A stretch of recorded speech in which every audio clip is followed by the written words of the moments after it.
قال اللہ تعالی و تبارک فی شان حبیبہ مخبرا و آمرا ان اللہ و ملائکتہ یصلون علی النبی یا ایہا الذین آمنوا صلوا علیہ وسلموا تسلیما الصلاة والسلام علیک یا سیدی یا رسول اللہ وعلی آلک و اصحابک یا سیدی یا رحمت للعالمین۔ حمد و صلاۃ کے بعد عزتوں کی مسند پر جلوہ فراز عالی مرتبت ذی وقار محترم محتشم علماء کرام اور واجب الاحترام ذوی الاحتشام برادران اسلام، السلام علیکم ورحمۃ اللہ وبرکاتہ۔ بتوفیق باری تعالی مجھے اور آپ کو حضور علیہ السلام کے ذکر جمیل کی سعادت مندیاں نصیب ہو رہی ہیں۔ دعا ہے اللہ تعالی میری اور آپ کی حاضری کا ایک ایک لمحہ قبول فرمائے اور قابل عمل باتوں پر توفیق عمل نصیب فرمائے۔ مختصر وقت میں حضور علیہ السلام کی سیرت طیبہ کے کچھ روشن پہلو آپ کے سامنے رکھنا چاہوں گا، اس دعا کے ساتھ کہ اللہ تعالی مجھے اور آپ کو حضور علیہ السلام کی خوبصورت سیرت کا نکھار عطا فرمائے۔ میں آپ سے ایک ایک لمحے کی توجہ کا طلبگار ہوں۔ نہ تو میں آپ سے یہ کہتا ہوں کہ آپ سینے کا زور لگا کر سبحان اللہ کہیں گے تو پھر میں تقریر کروں گا، نہ میں آپ سے ووٹ مانگ رہا ہوں اور نہ میں نوٹ کی ڈیمانڈ کر رہا ہوں۔ میں صرف اس دعا کے ساتھ آپ کے ساتھ متوجہ ہوں کہ اثر کرے نہ کرے سن تو لے میری فریاد، اثر کرے نہ کرے سن تو لے میری فریاد، نہیں ہے داد کا طالب یہ بندہ آزاد، انداز بیاں اگرچہ بہت شوخ نہیں ہے، اگرچہ بہت شوخ نہیں ہے، کاش کہ تیرے دل میں اتر جائے میری بات۔ لمحہ لمحہ صرف آپ کی توجہ کا طالب ہوں۔ آپ جانتے ہیں کہ حضور علیہ السلام جب پیدا ہوئے تو 7 دن تک اپنی والدہ حضرت آمنہ سلام اللہ علیہ کا دودھ پیا۔ 8ویں دن یہ اعزاز دشمن اسلام ابو لہب کی کنیز سویبہ کو حاصل ہوا۔ اس نے حضور کو دودھ بھی پلایا اور دیکھ بھال بھی کی۔ یہ چند دن کا دودھ تھا، یہ چند دن کی دیکھ بھال تھی، لیکن میرے آقا نے سویبہ کے اس احسان کو پوری زندگی یاد رکھا۔ مکے میں تھے تو میری ماں کہہ کے پکارا کرتے، مدنی دور آیا تو یہاں مدینے سے ان کے لیے کپڑے بھی بھجوایا کرتے اور رقم کا بھی بندوبست کیا کرتے۔ یہ ہے شریعت، یہ ہے سیرت جو حضور لے کر آئے۔ حضور تشریف فرماتے کہ اپنی رضائی والدہ حضرت حلیمہ سعدیہ سلام اللہ علیہ کو اپنی طرف آتے دیکھا، بس میرے حضور کی نظر پڑی تو میرے آقا اٹھ کھڑے ہوئے، میری ماں پکارتے ہوئے اور دوڑ لگاتے ہوئے ان کے قریب پہنچے، پھر سر سے وہ چادر اتار کر نیچے زمین پر بچھا دی جسے میں اور آپ کائنات کا قیمتی اثاثہ سمجھتے ہیں۔ اپنی والدہ کو اس چادر کے اوپر بٹھایا، کان لگا کر ان کی باتیں سنی اور ان کے دکھڑے حل کر دیے۔ یہ ہے شریعت، یہ ہے سیرت جو حضور لے کر آئے۔ فتح مکہ ہوا تو حضور علیہ السلام کی رضائی خالہ حضرت حلیمہ سعدیہ سلام اللہ علیہ کی بہن میرے حضور سے ملنے کے لیے آئیں۔ اپنی ماں کا پوچھا تو بتایا گیا کہ ان کا تو اب آپ کی محبت سلامت رکھے اللہ آپ کے نوٹوں میں برکت عطا فرمائے۔ تو یہ جو ہے میرے گرتے ہوئے نوٹ جو ہے وہ توجہ بانٹ لیتے ہیں، آپ بھی اٹھتے ہیں، آپ کا ذوق اللہ سلامت رکھے، میں اس کی نفی نہیں کرتا، لیکن آپ صرف میری بات سن لیں تو یہ میرے لیے نوٹوں سے زیادہ قیمتی ہوگا کہ آپ پوری توجہ سے صرف بات سن لیں۔ اللہ آپ کی محبت سلامت رکھے۔ یقیناً خون پسینے کی کمائی یوں اوپر نچھاور کرنا یہ محبت کا ایک رنگ ہے، لیکن میں صرف آپ کی توجہ چاہتا ہوں، اللہ آپ کے رزق میں برکت دے۔ فتح مکہ ہوا تو حضور علیہ السلام کی رضائی خالہ حضرت حلیمہ سعدیہ سلام اللہ علیہ کی بہن میرے حضور سے ملنے کے لیے آئیں۔ اپنی ماں کا پوچھا تو بتایا گیا کہ ان کا تو وصال ہو گیا۔ چھم چھم آنکھوں سے آنسو برسنے لگے، بار بار حضرت حلیمہ کی شفقتیں یاد کرتے اور ساتھ ساتھ روتے چلے جاتے۔ پھر اپنی خالہ کو رخصت کرنا چاہا، ایک گھوڑا ایک جوڑا 100 دینار دے کر میرے رسول نے اپنی خالہ کو رخصت کیا۔ یہ ہے شریعت، یہ ہے سیرت جو حضور لے کر آئے۔ ایک دن حضور صحابہ کو نماز پڑھانے آئے، تاحد نگاہ صحابہ نے اٹھ کر حضور کا استقبال کیا۔ محبتوں برا یہ ہجوم عاشقاں دیکھا تو آنکھوں میں بے ساختہ آنسو آگے، ایک ٹھنڈی آہ بری اور کیا فرمایا، لو ادرکت والدیہ او احدہما، کاش آج میرے ماں باپ بھی زندہ ہوتے یا ان میں سے کوئی ایک ہی زندہ ہوتا۔ بندے نے دکھوں کا دور دیکھا ہو، اللہ بعد میں سہولتیں عطا کر دے تو بندہ یہ آرزو کرتا ہے کاش کہ آج میرے ماں باپ بھی زندہ ہوتے۔ میرے گھر میں غربت دیکھی تھی، دولت کی ریل پیل بھی دیکھتے۔ میرے آنگن میں مصیبتیں دیکھی تھی، محبتوں کے کھلے ہوئے گلاب بھی دیکھتے۔ آپ جانتے ہیں کہ حضور ابھی شکم مادر میں تھے کہ حضور کے والد کا انتقال ہو گیا۔ 6 سال کی عمر ہے، ابوا کی ریت کا مقام ہے، 3 نفوس پر مشتمل قافلہ ہے، حضرت ام ایمن، حضرت آمینہ سلام اللہ علیہا اور حضور علیہ السلام کہ حضرت آمینہ کو بخار ہو گیا۔ سمجھ گئی کہ میرا یہ بخار جان لیوا ثابت ہوگا۔ ام ایمن کو قریب بلایا، اپنے در یتیم کا ہاتھ ان کے ہاتھ میں دیتے ہوئے فرمایا، ام ایمن میرے اس بیٹے کو بحفاظت امیر قریش عبد المطلب تک پہنچا دینا۔ پھر بیوہ ماں نے اپنے در یتیم کے سر پر شفقتوں برا ہاتھ رکھا اور کوئی آخری پیار بری باتیں کہنا چاہیں، لیکن ضبط کے سارے بندن ٹوٹ گئے، چھم چھم آنکھوں سے آنسو برسنے لگے۔ آخری لفظ جو حضور کی والدہ نے اپنے لخت جگر سے کہے وہ کیا تھے؟ کہا بیٹا ہر نئی چیز نے پرانے ہو جانا ہے، ہر باقی نے فنا ہو جانا ہے، میں بھی جا رہی ہوں وذکر باق و ولدت طہرا، لیکن میرا ذکر باقی رہے گا اس لیے کہ تیرے جیسا ستھرا بیٹا چھوڑ کے جا رہی ہوں۔ جن ماؤں کے بیٹے اتنے اچھے ہوں ان کے ذکر نہیں مٹا کرتے ہیں۔ یہ آخری لفظ تھے کہ حضور کی والدہ کی سانس ٹوٹ گئی، آنکھیں بند ہو گئیں۔ میرے حضور بار بار اپنی ماں کو ہلاتے اور ساتھ پوچھتے امی آپ بولتی کیوں نہیں، امی آپ بولتی کیوں نہیں، لیکن آگے سے کوئی جواب نہیں آ رہا تھا۔ پھر 6 سال کی عمر میں اپنے ننھے نبوت والے ہاتھوں سے کتنے حوصلے سے اپنی ماں کی لحد کو کھودا ہوگا، اس کے اندر جست اتھر رکھا، اوپر سے مٹی انڈیل کر آنکھوں سے آنسوں کا چھڑکاؤ کیا اور ام ایمن کے ساتھ چمٹ کر بیٹھ گئے۔ آج ہو بھی کیا سکتا تھا، مدینہ المنورہ میں حضور کی والدہ کا انتقال ہوتا، ہزاروں صحابہ جنازے کے جلوس میں شریک ہوتے، آسمان سے فرشتے بھی پھولوں کے ہار لے کر پہنچتے، لیکن وہ کیا کسی نے کہا تھا تجھے کن پھولوں سے ہم کفن دیں؟ تو جدا ہی ایسے موسموں میں ہوا جب درختوں کے ہاتھ پھولوں سے خالی تھے۔ 2 پھول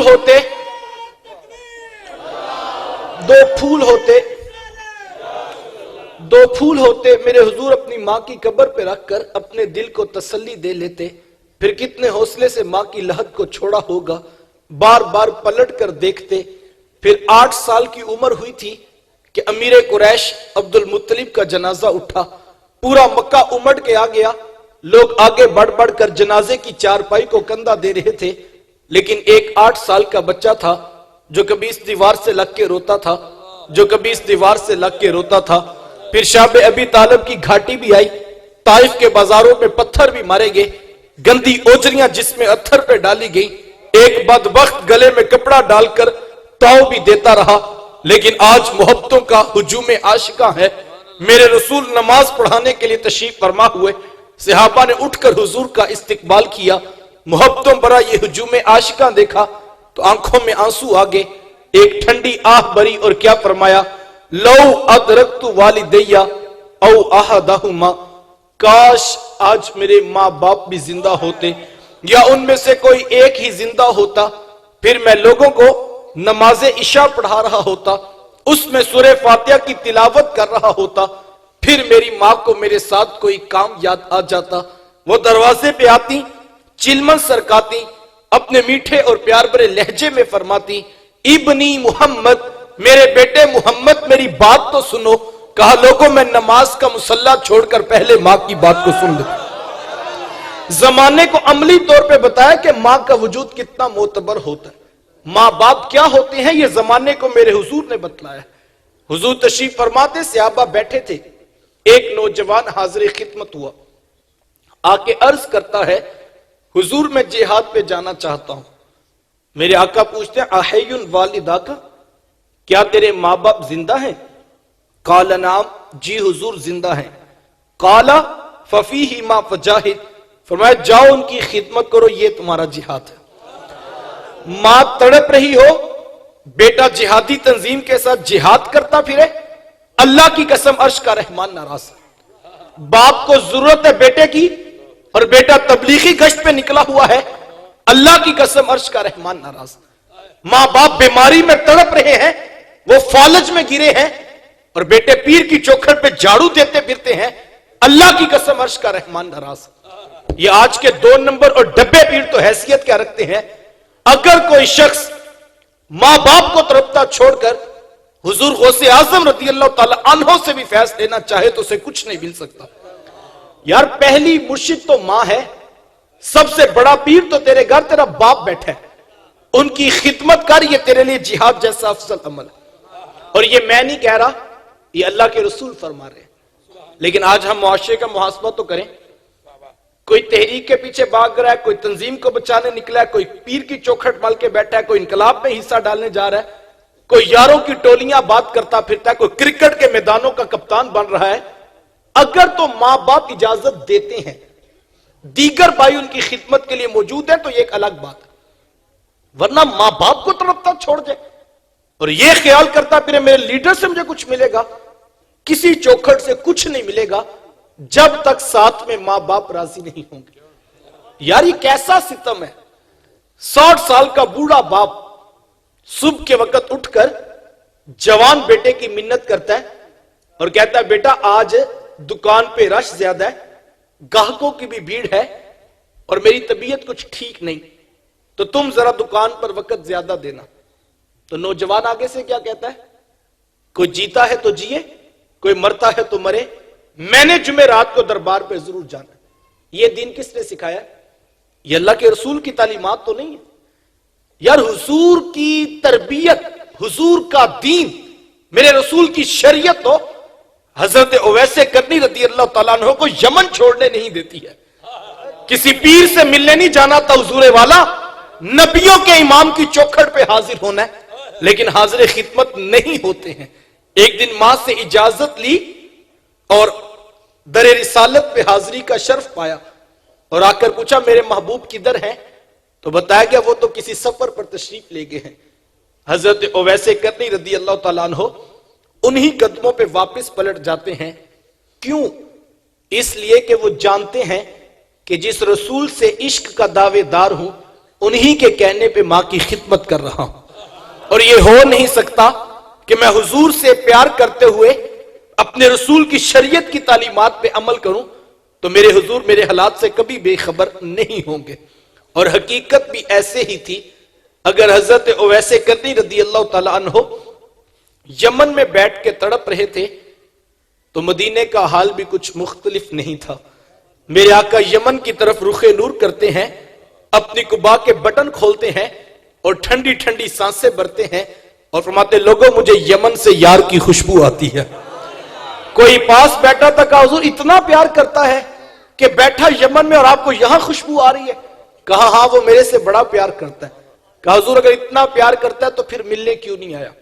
بلال حبشے سے آگے، سلمان فارس سے آگے، صہیب روم سے اٹھ کر آگے، اور یہ یہاں قریب یمن سے ملنے بھی نہیں آئے، یہ کیسے پیار کرنے والے ہیں؟ تو حضور فرمایا ان کی بوڑھی اور نابینا ماں ہے جن کی خدمت انہیں میرے حضور آنے سے روکے ہوئے ہے، اور کوئی جائے جا کے میرے اویس کو ملے اور اسے میرا سلام کہنا اور اسے کہنا میری امت کی بخشش کی دعا بھی کرنا۔ یہاں سے پتہ لگا جو ماں باپ کی خدمت کرتا ہے اس کی دعائیں قبول ہوتی ہیں۔ حضرت عمر فاروق اور حضرت علی المرتضیٰ رضی اللہ تعالی عنہما، یہ دونوں شخصیات حضرت اویس کرنی رضی اللہ تعالی عنہ کی تلاش میں نکلے۔ جب ملاقات ہوئی تو حضور کا سلام پیش کیا، بس نام سننا تھا کہ چھم چھم آنکھوں سے آنسو برسنے لگے۔ بار بار فرماتے مجھے یہ تو بتاؤ میرے حضور کے لبوں پہ اویس کا نام کیسے آیا تھا، حضور نے کیسے کہا تھا کہ اویس کو بھی سلام کہنا؟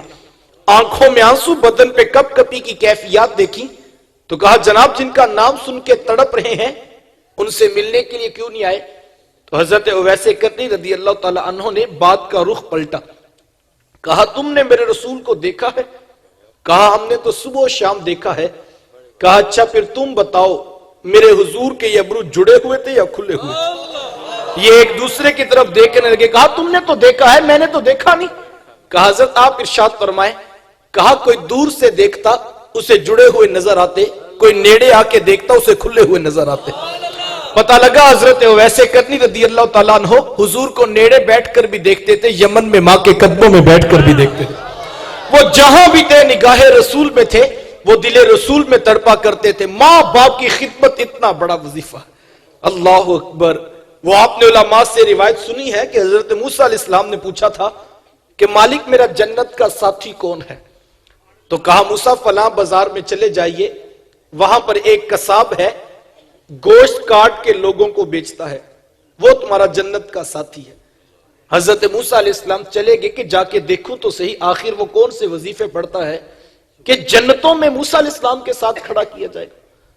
جب جا کر دیکھا تو عام سا قصاب تھا، گوشت کاٹتا اور لوگوں کو بیچ کر قیمت وصول کر لیتا، ہاں جو ٹکڑا اسے اچھا لگتا وہ الگ کر دیتا۔ شام کو جب گھر واپس پلٹنے لگا تو اس نے الگ کیا ہوا گوشت پیک کیا اور وہ گھر کی طرف چل دیا۔ حضرت موسیٰ علیہ السلام بھی اس کے پیچھے ہو لیے۔ اس نے جا کر شوربے میں گوشت کو پکایا اور جب کھانا پک گیا تو پھر روٹی کو توڑ توڑ کر بھگو کر نرم کرنے لگا، پھر لقمے بنا بنا کر اپنی بوڑھی ماں کے منہ میں رکھنے لگا۔ اللہ کے جلیل القدر پیغمبر حضرت موسیٰ علیہ السلام اس کے ویڑے میں بیٹھے تھے، جب کوئی شوربے کا قطرہ ٹپکتا تو وہ محبت سے ماں کا منہ بھی صاف کرتا، تو پھر ٹانگیں دبائی خدمت کرنے لگا۔ جب اٹھ کر جانے لگا تو اس کی بوڑھی ماں نے آسمان کی طرف دیکھا اور اس کے بوڑھے لب ہلے، بڑھاپے کی وجہ سے آواز زیادہ نہ پیدا ہو سکی۔ تو حضرت موسیٰ علیہ السلام نے پوچھ لیا کہ تیری ماں کیا کہہ رہی ہے؟ تو اس نے کہا حضرت میری ماں بڑی سادہ ہے، جب شام رات آ کر یوں اس کی خدمت کرتا ہوں تو یہ آسمان کی طرف منہ کر کے کہتی ہے کہ اللہ تجھے جنت میں موسیٰ کا ساتھ عطا کرے۔ تو میں کہتا ہوں ماں تو بڑی سادہ ہے، کہاں کوہ طور پر بیٹھ کر ڈائریکٹ رب سے باتیں کرنے والے پیغمبر حضرت موسیٰ علیہ السلام، اور ماں کہاں میرے جیسا عام سا قصاب۔ ماں یہ تو کوئی جوڑ ہی نہیں بنتا ہے، لیکن حضرت میری ماں بڑی سادہ ہے، یہ روزانہ مجھے یہی دعا دیتی ہے اور میں اس کا دل رکھنے کے لیے ہنس کے آمین کہہ دیتا ہوں۔ تو حضرت موسیٰ علیہ السلام مسکرا پڑے، کہا تجھے مبارک ہو، عرش کے رحمان نے تیری بوڑھی ماں کے لب قبول کر لیے ہیں اور تو ہی جنت میں موسیٰ علیہ السلام کے ساتھ کھڑا کیا جائے گا۔ دو جملوں کے اندر پوری کائنات میرے حضور نے سمو کے رکھ دی۔ فرمایا رضا اللہ فی رضا الوالد و سخط اللہ فی سخط الوالد، میں جس کا باپ راضی ہے میں محمد ضمانت دیتا ہوں اس کا عرش کا رحمان بھی راضی ہے، اور جس کا باپ ناراض ہے اس کا عرش کا رحمان بھی ناراض ہے۔ کائنات کی قیمتی شے جنت تھی، کھینچ کر کے ماں کے قدموں تلے بچھا دی کہ ایک ایک رشتے کو تقدس میرے حضور نے سکھلایا ہے۔ بہنیں کیا ہوتی ہیں یہ زمانے کو حضور والا میرے رسول نے بتلایا ہے۔ آپ جانتے ہیں حضور کا نہ کوئی سکا بھائی تھا نہ کوئی سکی بہن تھی، میرے حضور در یتیم ہے۔ سینہ صدف میں اکیلے پرورش پانے والے موتی کو در یتیم کہا جاتا ہے۔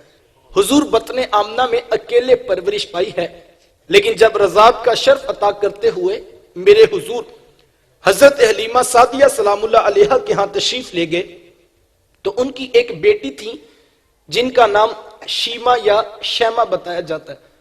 وہ رشتے میں میرے حضور کی رضائی بہن لگتی تھی۔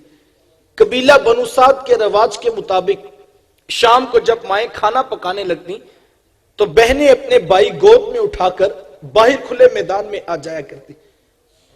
ہر بہن کی گود میں اس کا بھائی ہوتا اور وہ اپنے بھائی کے حسن کے قصیدے پڑھ رہی ہوتی۔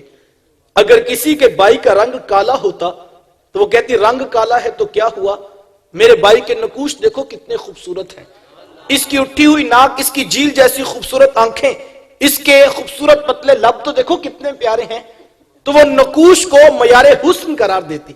اور اگر کسی کے بھائی کا رنگ گورا چٹا ہوتا، وہ کہتی جناب رنگ نہیں تو کچھ نہیں، حسن تو ہوتا ہی رنگت میں ہے، میرے بھائی کا رنگ دیکھو کتنا گورا چٹا اور سرخ ہے، تو وہ رنگ کو معیار حسن قرار دیتی۔ اور یہ بحث مباحثہ چل رہا ہوتا اور کوئی بہن ہار ماننے کو تیار نہ ہوتی، اتنے میں ایک سمت سے حضرت شیمہ اپنا ویر محمد اٹھا کے لے آتی، کہتی ذرا میرے ویر کا مقابلہ بھی تو کرو نا، وہ کہتی نہیں نہیں شیمہ تیرے ویر کا مقابلہ تو نہیں نا، تیرا تو ساروں کا سردار لگتا ہے۔ کتب میں آتا حضرت شیمہ کا سر فخر سے بلند ہو جاتا، وہ حضور کو سینے سے چمٹا لیتی اور دعا دیتی، ربنا اب کی لنا محمدہ، شاءاللہ میرے ویر محمد کو نظر نہ لگے، آج میں دیکھ رہی ہوں بچوں کا سردار ہے، کل اپنی آنکھوں سے دیکھوں جوانوں کا بھی سردار بنے۔ زندگی کے لیل و نہار گزرتے گئے، حضرت شیمہ کی شادی ہو گئی۔ مدنی دور کی کہانی ہے، اتفاق سے جس قبیلے میں حضرت شیمہ کی شادی ہوئی تھی اس قبیلے کے ساتھ حضور کے صحابہ کی لڑائی اور جنگ ہوئی، ان کے کچھ بندے قتل کر دیے، کچھ کو قیدی بنا کر صحابہ مسجد نبوی میں لے آئے۔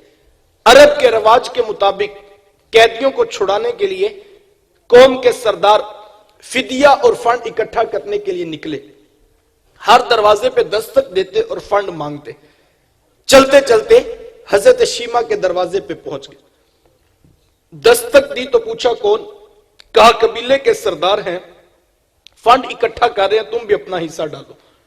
کہا یہ فنڈ کس لیے اکٹھا ہو رہا ہے، یہ رقم کیوں جمع کی جا رہی ہے؟ تو کہا کہ مدینے میں ایک شخص ہے، ادعائے نبوت رکھتا ہے، اس نے ہمارے لوگ پکڑے ہیں، ہم نے اپنے قیدی چھڑانے۔ تو کہا کہ اس کا نام کیا ہے؟ کسی کی زبان سے بے ساختہ نکلا محمد صلی اللہ علیہ وسلم۔ ایک عرصے کے بعد کسی کی زبان سے حضور کا نام سنا تو آنکھوں میں بے ساختہ آنسو آ گئے۔ کہا اس نے تمہارے بندے پکڑے؟ کہا ہاں اس نے ہمارے لوگ پکڑے۔ کہا پھر فنڈ اکٹھا کرنا چھوڑ دو، مجھے ساتھ لے چلو۔ کہا تم کیا کرے گی؟ کہا تمہارے قیدی چھڑا کے لاؤں گی۔ کہا تم اسے جانتی ہو؟ کہا ہاں ہاں، تمہیں نہیں پتا، وہ میرے بچپن کا ویر اور بھائی لگتا ہے، میں تمہارے قیدی چھڑا کے لاؤں گی۔ حضرت شیمہ قبیلے کے سرداروں کو ساتھ لیا، حضور کے خیمہ نوری کی طرف سفر شروع کیا۔ یہ وہ وقت تھا جب ادب کی آیتیں نازل ہو چکی تھی، خبردار میرے رسول کی آواز سے آواز بھی اونچی نہ کرنا ورنہ زندگی کی ساری کمائی غارت کر کے رکھ دوں گا۔ میرے محبوب کی چوکھٹ پہ آنا چاہتے ہو یوں ہی اٹھ کے نہ آ جاؤ، بلکہ پہلے گھر جاؤ، کوئی چیز لو، پھر بازار میں آؤ، کسی فقیر کو تلاش کرو، اس کو صدقہ کرو، پھر میرے محبوب کی چوکھٹ پہ آؤ، تمہیں پتہ لگے تم کس عظیم بارگاہ میں حاضری کے لیے جا رہے ہو۔ صحابہ ننگی تلواروں سے در رسول پہ پہرا دے رہے تھے۔ حضرت شیمہ اس خیال سے کہ میں اپنے بھائی کو ملنے جا رہی ہوں، جب آگے بڑھنا چاہا تو پہرے داروں نے تلواریں سونپ دی۔ رک جا دیہاتی عورت، جانتی نہیں آگے کوچہ رسول ہے، آگے تو بغیر اجازت کے جبریل بھی نہیں جا سکتے، تو کون ہے؟ روایت میں آتا ہے جب راستہ روکا گیا، تلواریں سونپ دی گئی تو حضرت شیمہ نے یوں ہاتھ سے تلوار کو جھٹک کے کہا خلو سبیلی وَعَلَمُوا أَنَا أُخْتُ نَبِيِّكُمْ، کہا میری راہیں چھوڑ دو، جانتے نہیں میں تمہارے نبی کی باجی اور بہن لگتی ہوں۔ بس یہ آواز کانوں میں پڑنا تھی، صحابہ کی نگاہوں پر پلکوں کی چلمنے آ گئی، آنکھیں نیچی کر لی، تلواریں پیچھے ہٹا دی۔ حضرت شیمہ پورے پروٹوکول سے حضور کے خیمہ نوری میں داخل ہوئی۔ میرے حضور جب بہن کو اپنی طرف آتے دیکھا، میرے حضور اٹھ کر استقبال کیا، مرحبا کہتے ہوئے خوش آمدید پیش کرتے ہوئے فرمایا میری بہن خیریت ہو، آج کدھر کو آنا ہوا؟ عرض کی حضور آپ کے بندوں نے ہمارے کچھ لوگ پکڑے ہیں، میں ان قیدیوں کو چھڑانے کے لیے آئی ہوں۔ سنو بھائیو، اللہ کے رسول نے کیا ارشاد فرمایا؟ حضور فرمایا میری بہن تو نے آنے کی زحمت کیوں گوارا کی؟ تو گھر بیٹھے پیغام بھیج دیتی، میں محمد تیرے کہنے پہ ساروں کو چھوڑ دیتا۔ زمانے کو عملی طور پہ بتایا کہ دروازے پہ بہن کا آنا کتنا معتبر ہوتا ہے۔ پھر چند جوڑے، کچھ گھوڑے، بہت سارا ساز و سامان جمع کیا،